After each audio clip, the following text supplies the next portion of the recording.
Hello friends, last class में हमने देखा था introduction, data types, classification, algorithm, arrays and memory representations and programs of one dimensional array and two dimensional array. आज की class में हम देखेंगे एड्रेस कैलकुलेशन। तो स्टार्ट करते हैं address calculation. Address calculation in two dimension array and one dimension array. Representation of array int a5 means you have allotted 5 place for array A and the type of integer data type is integer. A, the address 1001, 1002, 1003, 1004 and 1005 means first block का address आपका है 1001, second block का address है 1002, third block का address है 1003, fourth block का address है 1004 and fifth block का एड्रेस है 1005। ये इंडेक्सिंग भी बोल सकते हैं। बेस एड्रेस जो है वो आपका फर्स्ट एड्रेस रहेगा, दैट इज 1001। अब एड्रेस कैलकुलेशन सिंगल डायमेंशन अरे में कैसे होता है वो हम देखते हैं। सिंगल डायमेंशन अरे का फॉर्मेट है ये, और ये कैसे उसका एड्रेस कैलकुलेशन होगा। Base plus I minus L into size. आई और एल क्या है ये हम देखते हैं। अरे जो आप यूजर डिफाइंड नेम दे रहे हैं किसी अरे का, आई पोजिशन ऑफ द अरे जिसका एड्रेस आपको कैलकुलेट करना है, L the lower bound of the अरे। फॉर एग्जाम्पल 1001 लोअर बाउंड हो गया इस अरे ए का, मीन्स एल इसका 1001 हो जाएगा। Base the base address of the array. Size the size of each element, means एक ब्लॉक में कितनी साइज लग रही है वो।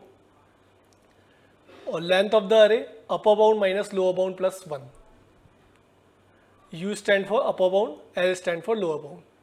इसको हम एग्जाम्पल से समझेंगे तो और इजीली समझ में आ जाएगा, जिसके लिए मैंने एग्जाम्पल लिया है। एग्जाम्पल 1 क्या बोलता है वो देखते हैं। हमें एड्रेस कैलकुलेट करना है फोर्थ एलिमेंट का, जो फ्लोटिंग पॉइंट अरे है, मीन्स डेटा टाइप आपका फ्लोट है, और अरे A10 है, मीन्स इसमें कैपेसिटी है 10 एलिमेंट्स को इंसर्ट करने की।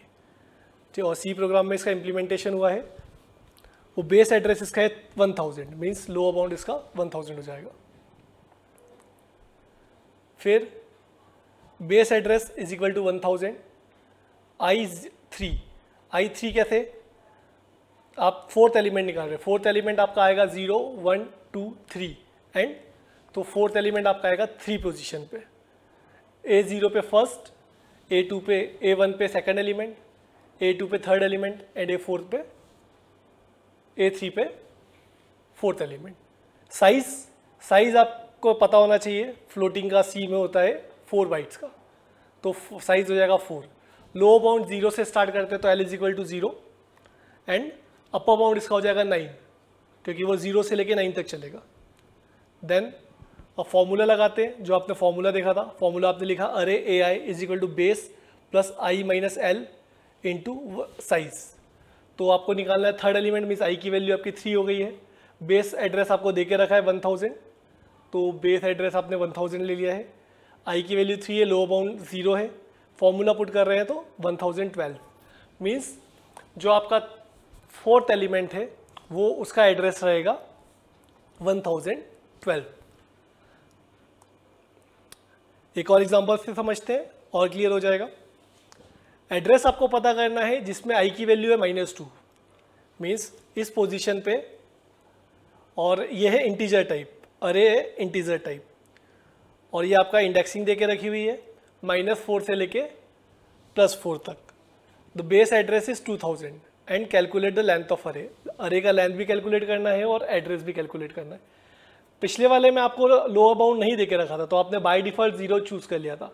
इसमें आपको लोअर बाउंड देके रखा है, एल की वैल्यू -4 देके रखी है और यू की वैल्यू आपको 4 देके रखी है।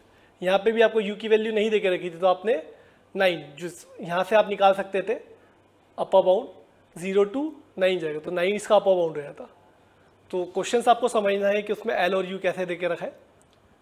फिर इसको सॉल्व करते हैं, तो गिवन क्या क्या है वो देख लेते हैं।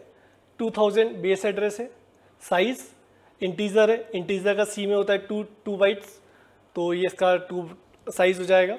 आई आपका देके रखा है जिसकी आपकी वैल्यू निकालनी है, I is equal to -2, lower bound -4 देके रखा हुआ है, अपर बाउंड 4 देके रखा हुआ है। तो सिमिलरली फॉर्मूला चूज करते हैं। फॉर्मूला आपको पता ही है, A I is equal to base plus I minus L into size, तो वही पुट करते हैं, आई की वैल्यू -2 है, बेस एड्रेस 2000 है, -2 आ जाएगा आई की जगह, और आपका लोअर बाउंड है -4, तो माइनस और माइनस +4 हो जाएगा इंटू 2 जो आपकी साइज है इंटीजर की। तो जब इसको सॉल्व करेंगे तो आपका आंसर आएगा 2004, मीन्स आपका आई -2 पे जो वैल्यू रहेगा उसका एड्रेस रहेगा 2004। सिमिलरली इसमें क्वेश्चन में एक और चीज़ पूछी है, कैलकुलेट द लेंथ ऑफ अरे। तो ये -4 से लेके 4 तक इसमें कितने एलिमेंट इंसर्ट हो सकते हैं, दैट इज लेंथ, तो निकालते हैं। आपको u दे के रखा है अपर बाउंड 4, l दे के रखा है लोअर बाउंड -4, तो फॉर्मूला होता है u minus L plus 1, means 4 minus of -4 plus 1 means 4 + 4 + 1 9, means 9 element contain हो रहे हैं इस अरे में। ये तो आपका हो गया 1 डायमेंशन अरे में कैसे आप रिप्रेजेंट करते हैं। नेक्स्ट आप देखते हैं 2 डायमेंशन अरे में आप कैसे रिप्रेजेंट करते हो। 2 डायमेंशन अरे में आप जानते हैं कि जो अपना एलिमेंट रहते हैं वो मैट्रिक्स फॉर्म में इंसर्ट रहते हैं, जिसमें नंबर ऑफ रोज रहेंगे और नंबर ऑफ कॉलम रहेंगे। तो इसमें भी आप 2 तरीके से डेटा इंसर्ट कर सकते हो। पहला होता है row major order. Row major order में आप रो वाइज इंसर्ट करते हैं, मीन्स आप रो 1 को पहले इंसर्ट करेंगे, फिर रो 2 को आप इंसर्ट करेंगे और रो 3 को फिर आप इंसर्ट करेंगे। मीन्स कंप्यूटर में तो वो लीनियरली ही इंसर्ट हो रहा है, लेकिन पर्टिकुलर प्लेस को उन्होंने रो बता दिया है। 1 2 3 जो है रो 1 है, 4 5 6 जो है वो रो 2 है, 6 7 8 आपके रो 3 है। सिमिलरली कॉलम मेजर ऑर्डर होता है, कॉलम मेजर ऑर्डर में कॉलम के हिसाब से करते हैं। 1 4 7 कॉलम, 2 5 8 कॉलम 2, 3 6 9 कॉलम 3। तो अब इसके फॉर्मूले देखते हैं 2 डायमेंशन अरे में। 2 डायमेंशन अरे में आपको 2 एलिमेंट्स के हिसाब से कैलकुलेट करना है एड्रेस आई और जे। इसका फॉर्मूला आता है पहले आप देख रहे हैं रो मेजर ऑर्डर का। रो मेजर ऑर्डर में आई जे बेस प्लस साइज सी इंटू आई माइनस एल आर प्लस जे माइनस एल सी। अब इसमें ये टर्मिनोलॉजीज जो आपने यूज़ करी है वो देखते हैं। ए तो आपका अरे है, आई जे जो है वो पोजीशन है जिसका आपको निकालना है, बेस एड्रेस जो आपको गिवन हो सकता है, साइज जो भी आपकी साइज रहेगा इंट फ्लोट और character, C number of column, या आप जब रो मेजर ऑर्डर लेते हैं तो आपको नंबर ऑफ कॉलम्स पता होने चाहिए, L R lower bound of row, L C lower bound of column. ये सारी चीज़ें आपको पता होना चाहिए जिससे आप एड्रेस कैलकुलेट कर सकते हैं 2 डायमेंशन अरे का। इफ 2 डायमेंशन एग्जाम्पल लेते हैं, एग्जाम्पल 3 आपको देके रखा है एक अरे सी जिसका लोअर बाउंड है 5 और अपर बाउंड है 10, ये आपका है रो का। सिमिलरली कॉलम का लोअर बाउंड है -5 एंड अपर बाउंड है +9, और इसको आपको रो मेजर ऑर्डर में स्टोर करना है और कैलकुलेट करना है एड्रेस का C8 - 2, मीन्स आई की वैल्यू आपकी 8 है और जे की वैल्यू -2 है। बेस एड्रेस भी देके रखा है 10 और मेमोरी स्पेस 2 बाइट ले रहा है, तो साइज इसकी देके रखी 2 बाइट। तो क्या क्या गिवन है वो देख लेते हैं। आई आपको 8 देके रखा है, जे -2 देके रखा है जिससे हमने पहले डिस्कस करा था, बेस 10 देके रखा है, साइज की वैल्यू 2 है, एल आर जो है वो 5 है। एल आर 5 कैसे, रो का जो लोअर बाउंड है वो 5 है और रो का जो अपर बाउंड है वो 10 है, कॉलम का जो लोअर बाउंड है वो -5 है और कॉलम का जो अपर बाउंड है वो 9 है। ये सारी वैल्यूज देके रखिए। तो सबसे पहले हम निकाल लेते हैं कि आपके कॉलम में कितनी वैल्यूज है। Length of column C, this one C को कैलकुलेट करेंगे तो नंबर ऑफ कॉलम्स आ जाएंगे। सी को कैलकुलेट करने का formula upper bound minus lower bound plus 1, upper bound है 9 माइनस ऑफ -5 प्लस 1 तो 15, मीन्स नंबर ऑफ कॉलम आपके हो गए 15। तो आपको वो निकालना ज़रूरी था और फॉर्मूला में उस सारी वैल्यूज पुट कर देते हैं। तो आप ए आई जे जो है 8, -2, बेस वैल्यू है आपकी 10, साइज है आपका 2, सी की वैल्यू 15 है, देन आई की वैल्यू आपकी 8 है, एल आर जो आपका है वो -5 है, देन सॉरी एल आर आपका 5 है, -5 नहीं है, देन जे आपका -2 है और एल सी आपका -5 है। देखिए एल आर आपका 5 था और एल सी आपका -5 था। तो माइनस ऑफ -5 हो जाएगा। जब आप इसको एलोबरेट करेंगे तो आपका आंसर आएगा कुछ पर्टिकुलर इस फॉर्मेट में, और आप जब इसको सॉल्व करेंगे तो आपका आंसर 106 आएगा। तो आप ये फॉर्मूला के थ्रू रो मेजर ऑर्डर में उस पर्टिकुलर एड्रेस का पर्टिकुलर पोजीशन का एड्रेस निकाल सकते हैं। मींस A8 -2 का एड्रेस 106 रहेगा। सिमिलरली एग्जांपल 4 लेते हैं। एग्जांपल 4 में आपको A5 और A10 दे के रखा है। मींस इसमें आपको अपर बाउंड और लोअर बाउंड नहीं दे के रखा है रो और कॉलम के। तो आपको अगर नहीं दे के रखा है तो बाय डिफॉल्ट 0 ले सकते हैं। तो आपका अपर बाउंड ऑफ रो हो जाएगा 0 and upper bound lower bound of row हो जाएगा 0 और अपर बाउंड आपका हो जाएगा 4। Similarly lower bound of column हो जाएगा 0 and upper bound of column हो जाएगा 9। साइज आपको देके रखा 4, बेस एड्रेस 150, आई की वैल्यू 2 है और जे की वैल्यू 3 है। ये सारी चीज़ देके रखी। फिर आप सी की वैल्यू निकाल सकते हैं। सी की वैल्यू आपकी 10 है क्योंकि 10 आप स्टोर कर सकते हैं। सेम फॉर्मूला पुट करेंगे, तो आपको 242 आपका आंसर आ जाएगा। जब आप वैल्यू पुट करेंगे तो सेम तरीके से करेंगे तो आपका आंसर आ जाएगा। मीन्स A2,3 का जो एड्रेस रहेगा वो रहेगा 242। अब और आगे देखते हैं कॉलम मेजर ऑर्डर। अभी तक हम रो मेजर ऑर्डर देख रहे थे। बेसिक डिफरेंस रहता है, यहाँ पे C की जगह आपको R लेना है, नंबर ऑफ रोज पता करना है। पहले आप C करते थे, अब आपको R करना है। बाकी आप देखेंगे पूरा फॉर्मूला जो है वो सेम है, बस आपने C की जगह यहाँ पे R से मल्टीप्लाई कर दिया है। कॉलम एग्जाम्पल लेते हैं, सेम एग्जाम्पल को सॉल्व कर रहे हैं। अब इसको आप कॉलम मेजर ऑर्डर से इंसर्ट कर रहे हैं। सेम आई जे की वैल्यू आप देखेंगे। अब आप जहाँ C की वैल्यू निकालते थे, हम यहाँ पे R की वैल्यू निकालेंगे। R की वैल्यू 6 आएगा।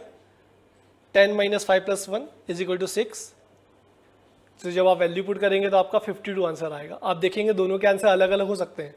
जब आपने रो मेजर ऑर्डर से करा था तो देखते इसका आंसर क्या आया था। जब आपने रो मेजर ऑर्डर से इसको सॉल्व करा था तो आपका आंसर आया था 106, और जब आपने कॉलम मेजर ऑर्डर से सॉल्व करा था तो आपका आंसर आया 52। तो पोजीशन चेंज हो सकती है। सिमिलरली सेम क्वेश्चन जो है उसको कॉलम मेजर ऑर्डर से सॉल्व करते हैं। तो कॉलम मेजर ऑर्डर से जब सॉल्व करेंगे आप तो आपका 218 आंसर आएगा। तो सेम कंसेप्ट है, आपका सॉल्यूशन जो है वो अलग अलग आ सकते हैं। रो मेजर और कॉलम मेजर में पोजीशंस चेंज हो सकती है। तो ये आपका मेमोरी रिप्रेजेंटेशन कंप्लीट होता है। ऑर्डर्ड लिस्ट में कुछ नहीं होता। ऑर्डर्ड लिस्ट में आप बेसिकली जो है इंक्रीजिंग या डिक्रीजिंग ऑर्डर में लिस्ट को इंसर्ट कराते हैं। इसमें इंसर्जन और डिलीशन ईजी हो जाता है। ये एडवांटेज है इसका, और ये पर्टिकुलर इसका प्रोग्राम है। डायगोनल मैट्रिक्स में डायगोनल एलिमेंट्स नॉन जीरो रहते हैं, बाकी सारे एलिमेंट्स जीरो होते हैं। ट्रायंगुलर मैट्रिक्स में कोई भी अपर पोर्शन आपका या लोअर पोर्शन जीरो हो सकता है, और उसका वाइस वर्सा जो होता है वो नॉन जीरो होता है। गार्बेज कलेक्शन एक इंपॉर्टेंट कंसेप्ट है डेटा स्ट्रक्चर में, जो ऑटोमेटिकली ही वर्क करता है। ये मेमोरी स्पेस को फ्री करता है। इसको डिटेल में हम आगे के यूनिट्स में पढ़ेंगे। अभी हम ये देखते हैं ये जो भी फ्री रहता है, जो कहीं पे भी यूज़ नहीं हो रहा है, उसको वो कलेक्ट करता है और उसको स्वीप कर देता है। तो वो कैसे वर्क करेगा उसको हम आगे की यूनिट में देखेंगे। ये एक इंपॉर्टेंट कंसेप्ट है डेटा स्ट्रक्चर का। एक और इंपॉर्टेंट कंसेप्ट है रिकर्शन। ये एक ऐसा कंसेप्ट है जिसमें एक फंक्शन अपने आप को बार बार कॉल करता है। एक एग्जांपल में इसमें समझ सकते हैं। मीन्स सपोज करो कोई अमन नाम का पर्सन है। अमन नाम का पर्सन किसी रमेश नाम के पर्सन को सपने में देख रहा है। मीन्स उसके सपने में रमेश आ रहा है। फिर उस सपने में जो रमेश है वो भी एक सपना देख रहा है। उस रमेश वो अपने सपने में किसी सुमन को देख रहा है। तो वो उसके मतलब प्रोसेस के अंदर प्रोसेस अपने आप को कॉल करता है। That is known as recursion. इसके एग्जांपल्स हैं। एग्जांपल्स फैक्टोरियल मीन्स आप ऐसा कोई प्रोग्राम बना सकते हैं जिसमें फंक्शन के थ्रू फंक्शन कॉल करके फैक्टोरियल से आप अचीव करवा सकते हैं फैक्टोरियल फंक्शन। और इसको रिकर्शन को आप रिमूव कैसे कर सकते हैं? रिकर्शन को आप रिमूव कर सकते हैं with the help of loop और टेल रिकर्शन। टेल रिकर्शन एक इंपॉर्टेंट कंसेप्ट है। टेल रिकर्शन मतलब आखिरी वाला फंक्शन जिसके बाद रिकर्शन टर्मिनेट हो जाएगा, that is last call function of recursion is called as tail recursion.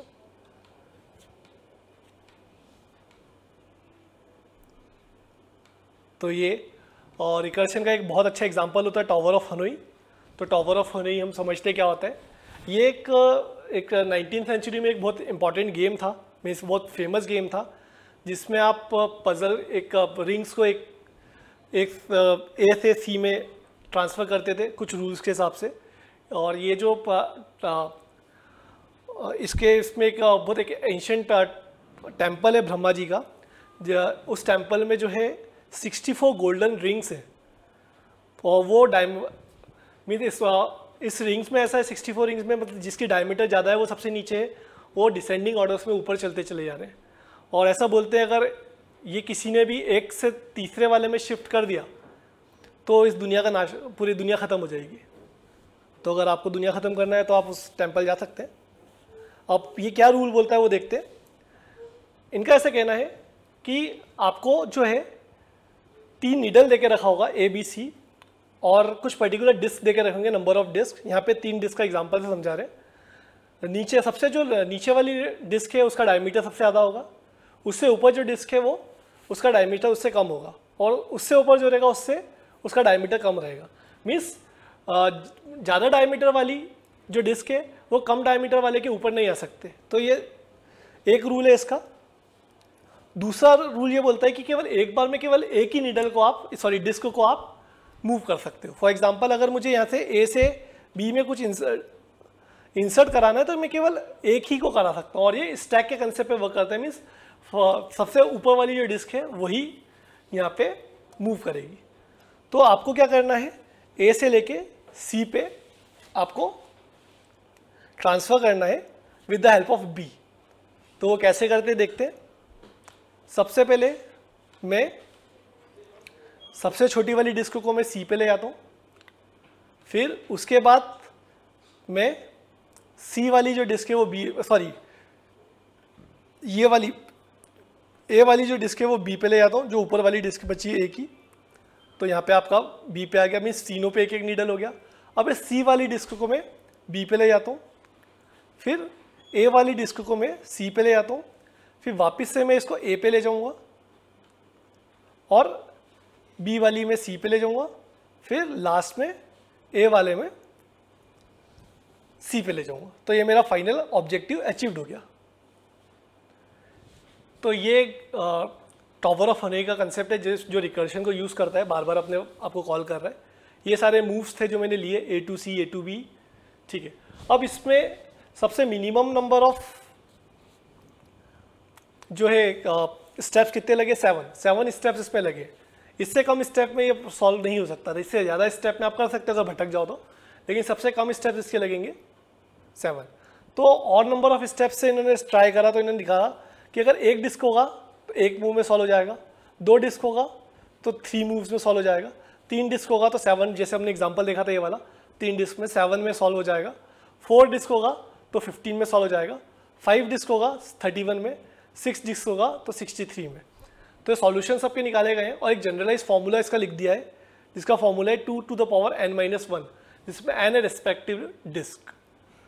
तो ये टावर ऑफ हनोई का एग्जांपल है जो रिकर्शन में आप यूज़ कर सकते हैं। और ये इसका प्रोग्राम है, वो कैसे वर्क कर रहा था, आपने मूव कराना है डिस्क को। तो यहाँ पे हमारा कंप्लीट होता है रिकर्शन। तो आज का सेशन हम यहीं पे एंड करते हैं। आज हमने यूनिट 1 कंप्लीट कर लिया है, जिसमें हमने मेमोरी रिप्रेजेंटेशन भी देख लिया और रिकर्शन टावर ऑफ हनोई पूरा कंप्लीट कर लिया है। अब नेक्स्ट क्लास में stack, link list and Q के कंसेप्ट हम देखेंगे, जो यूनिट 1 का ही पार्ट है।